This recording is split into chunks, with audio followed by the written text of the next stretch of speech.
বিসমিল্লাহির রহমানির রহিম। সম্মানিত সচেতন দেশবাসী ভাই বোনেরা, ইদানিংকালে আমরা লক্ষ্য করেছি যে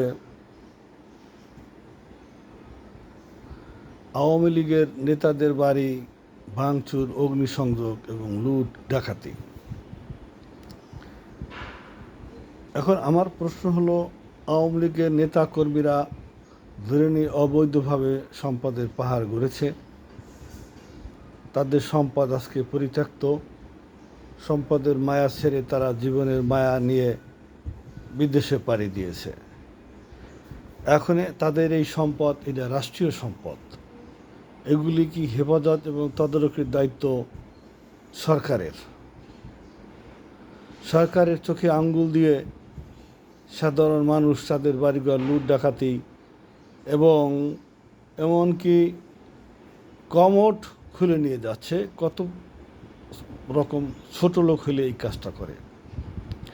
আমার কথা থাকবে, আওয়ামী লীগের হাজার হাজার কোটি টাকার সম্পদ, এগুলি রাষ্ট্রীয় সম্পদ।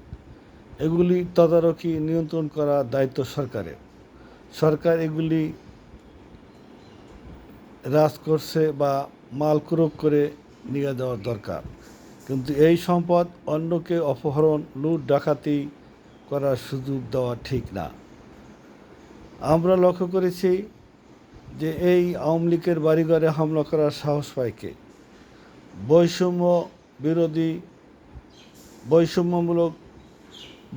বিরোধী ছাত্র আন্দোলনের নেতা কর্মী সমন্বয়করা, অথবা জামাত শিবিরের লোকজন, অথবা জাতীয় পার্টির লোকজন, অথবা আওয়ামী লীগের নেতাদের বাড়ির চাকর, দোকান পাশার বা মিলের শ্রমিকগণ, তারা এই সুযোগটা নিয়ে থাকে।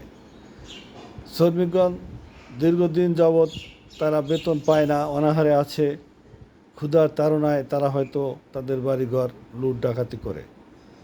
কিন্তু আমার মনে হয় সরকার এবং শিল্প মন্ত্রণালয়ের দায়িত্ব হবে তাদের এই 8 মাসের বেতন দিয়ে তাদের মিল কলকারখানা পুনরায় চালু করা।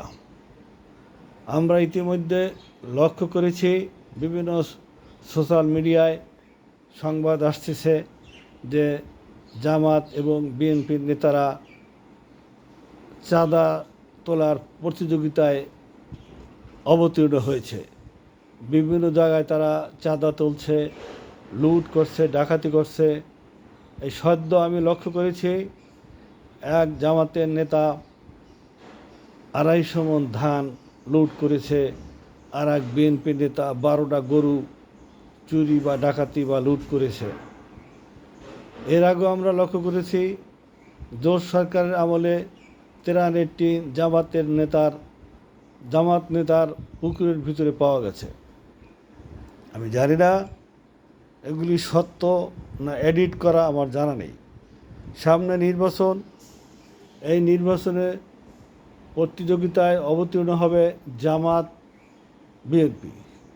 তাদের ফিল্ড খারাপ করার জন্য, জনগণের কাছে তাদেরকে গিল্টি প্রমাণ করার জন্য হয়তোবা তাদের বিপক্ষ বা এক শ্রেণীর লোক এই ধরনের নীল নকশা তৈরি করে থাকতে পারে।